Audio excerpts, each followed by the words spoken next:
Assalamualaikum warahmatullahi wabarakatuh. Hari ini kita akan bahas mengenai hakikat berbahasa dalam mata kuliah keterampilan berbahasa di SD. Perkenalan tadi sudah ya, kita langsung masuk materi saja.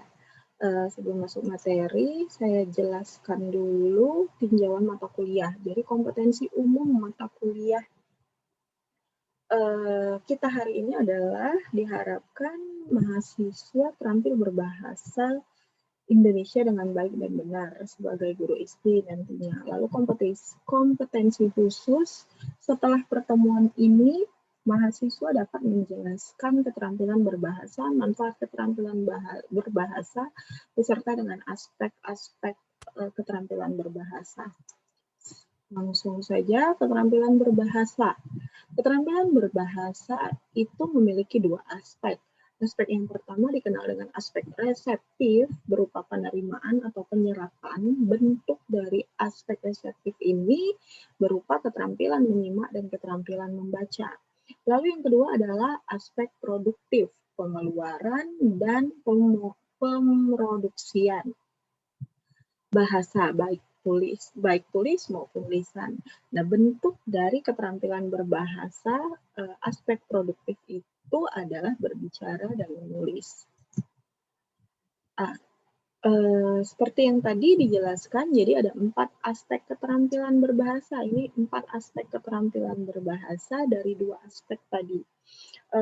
Yang pertama menyimak, kegiatannya adalah mendengar, yang berbicara secara lisan, lalu berbicara menyampaikan pendapat atau gagasan atau ide secara lisan, kemudian membaca, maksudnya adalah memaknai bahasa tulis yang dibaca.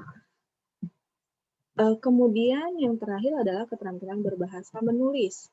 Di sini kegiatannya adalah menyampaikan satu ide, gagasan, dan sebagainya dengan melalui tulisan atau secara tertulis. Lalu dalam mengirimkan pesan atau gagasan atau ide antara si pengirim, katakanlah ini penulis atau pembicara, gitu, harus memiliki keterampilan dalam melakukan proses encoding. Sementara dalam menerima pesan, si penerima, katakanlah penyimak, ya, harus memiliki keterampilan dalam melakukan proses decoding. Lalu, manfaat keterampilan berbahasa. Sebenarnya manfaat keterampilan berbahasa itu bergantung pada tingkat keterampilan berbahasa yang dimiliki oleh orang itu sendiri.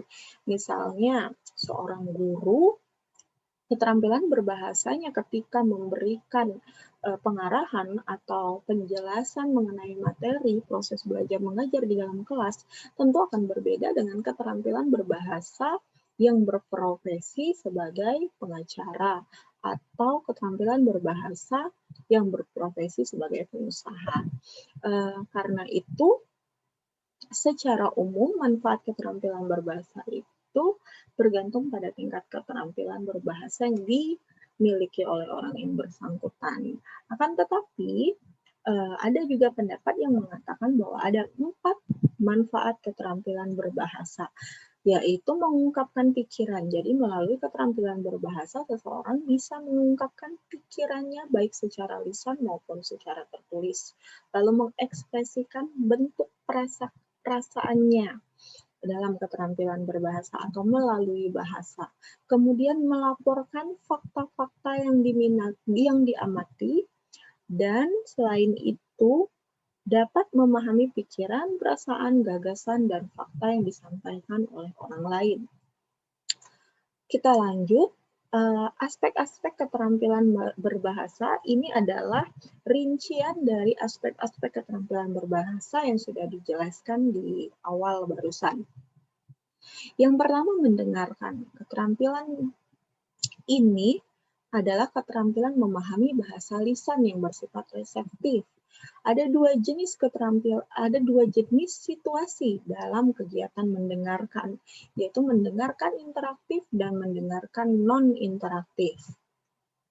Lalu, keterampilan mikro mendengarkan. Keterampilan mikro mendengarkan maksudnya ketika kita berlatih keterampilan mendengarkan, maka akan ada keterampilan-keterampilan lain yang mengikuti.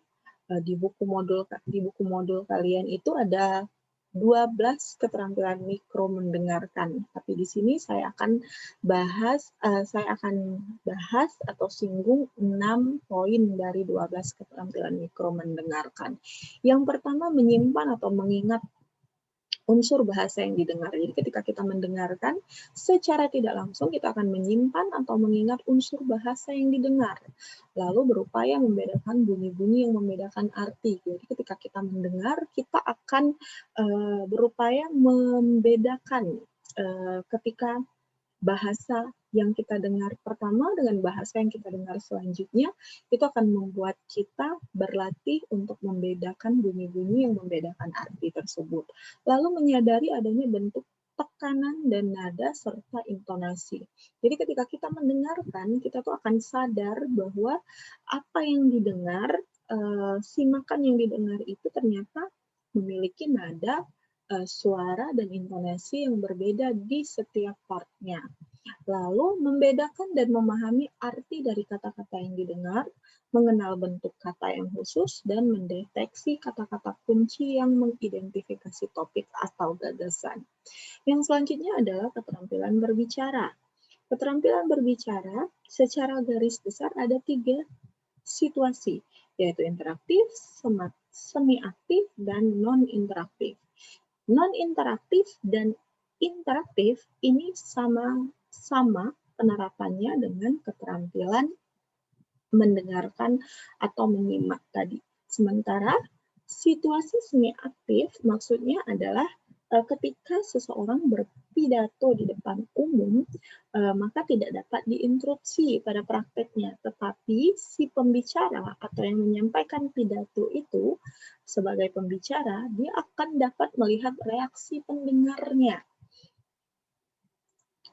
Lalu keterampilan mikro. Jadi keterampilan mikro ini keterampilan yang mengikuti ketika kita berlatih keterampilan berbicara. Yang pertama, mengucapkan bunyi-bunyi yang berbeda secara jelas, menggunakan tekanan dan nada serta intonasi secara jelas dan tepat sehingga pendengar dapat memahami. Menggunakan bentuk-bentuk kata, urutan kata serta pilihan kata yang tepat, dan juga menggunakan ragam bahasa yang sesuai dengan situasi. Lalu keterampilan membaca. Keterampilan membaca sendiri adalah keterampilan reseptif bahasa tulis. Jadi sebelum menulis biasanya akan ada seseorang akan membaca untuk menambah referensi tulisannya. Makanya keterampilan membaca berkaitan dengan menulis, walaupun ada juga yang mengatakan bahwa keterampilan membaca ini dikembangkan tersendiri, tapi dia terpisah dari keterampilan berbicara dan mendengar, namun keterampilan membaca berhubungan dengan keterampilan menulis. Keterampilan mikro membaca antara lain mengenal sistem tulisan yang digunakan, mengenal kosakata. Jadi dengan membaca, semakin banyak kita membaca, maka kita akan semakin banyak mengenal kosakata. Itu kenapa istilah atau ungkapan bahwa membaca adalah jendela dunia, kurang lebih karena dengan membaca kita mengenal informasi, selain mengenal informasi kita juga banyak mengenal kosakata yang begitu luas ketika membaca. Nah, ketika kita sudah mengenal kosakata yang begitu luas, itu akan sangat membantu ketika kita mulai mempelajari keterampilan menulis. Lalu menentukan kata-kata kunci, menentukan makna kata, mengenal kelas kata, gramatikal, kata benda, kata sifat, dan sebagainya. Kemudian menentukan konstituen dalam kalimat seperti subjek, predikat, objek, dan preposisi. Saya yakin mengenal kelas kata dan subjek, predikat, objek ini teman-teman ya sudah atau kalian sudah sangat paham karena ini sudah hampir selalu dipelajari dari SMP, SMA, bahkan kuliah. Lalu menulis. Nah, menulis ini dikatakan keterampilan paling akhir. Kenapa demikian? Karena menulis dianggap sebagai keterampilan berbahasa yang paling rumit di antara keterampilan lainnya.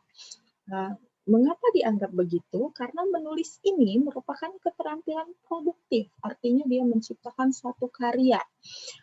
Tidak hanya memindahkan kata atau menyusun kata dalam kalimat tulis, tapi juga menuangkan pikiran-pikiran dalam suatu struktur tulisan yang teratur sehingga menjadi satu tulisan yang bermakna dan informatif tentu saja. Keterampilan mikro yang mengikuti keterampilan menulis, salah satunya menggunakan ortografi dengan benar, termasuk ejaan, memilih kata yang tepat, menggunakan bentuk kata yang benar, mengurutkan kata yang benar, menggunakan struktur kalimat yang tepat bagi pembaca, dan memilih genre tulisan sesuai dengan pembaca yang dituju. Jadi ketika kita menulis sangat penting untuk memperhatikan hasil tulisan ini nanti ditujukan kepada pembaca yang seperti apa, atau masyarakat umumkah, atau justru masyarakat tertentu, sehingga ketika kita menulis kita bisa menggunakan bahasa, kalimat, ataupun ejaan-ejaan yang sesuai dengan tingkatan pembaca yang dituju. Tingkatan pembaca mahasiswa tentu akan berbeda isinya, kalimatnya, atau pemahaman kalimatnya dengan ketika isi tulisan itu ditujukan kepada pembaca yang masih SD atau SMP, dan seterusnya.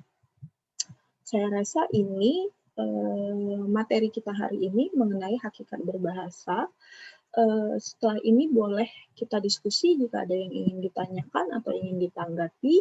Saya yakin kalian juga sudah, teman-teman juga sudah membaca modulnya sebelum pertemuan hari ini ya. Silakan kalau ada yang ingin ditanyakan.